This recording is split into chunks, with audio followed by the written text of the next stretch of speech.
আরে হারান দাদু যে, কি ব্যাপার আজকে এত সকাল সকাল খুব খুশি খুশি লাগছে? আর বলো না পল্টু, গ্রামে না একটা নতুন হোমো এসছে। আমাকে একটু আগে রাস্তায় ডেকে বললো 10 টাকা দাও হ্যান্ডেল মেরে দেবো। সেই যে কি মজা গো পল্টু, আর কি বলবো। সকাল সকাল মনটা পুরো ভালো হয়ে গেল। কি বললা? 10 টাকা দিয়ে হ্যান্ডেল মেরে দিল? তা নয় তো আর কি বলছি গো ফুটো। তোমরা কিন্তু আবার এইসব কথা কাউকে বলো না, ঠিক আছে? এই না না দাদু, আমরা কাউকে বলবো না। লেওরা তুমি কাউকে বলো না। আচ্ছা আচ্ছা, ঠিক আছে ঠিক আছে।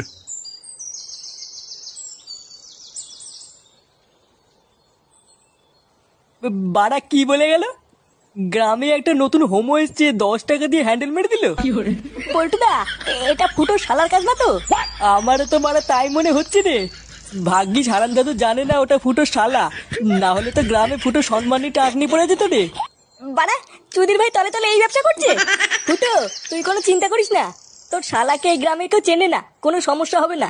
হ্যাঁ, তুই কোনো চিন্তা করিস না। চল মদনের দোকান থেকে চা খেয়ে আসি।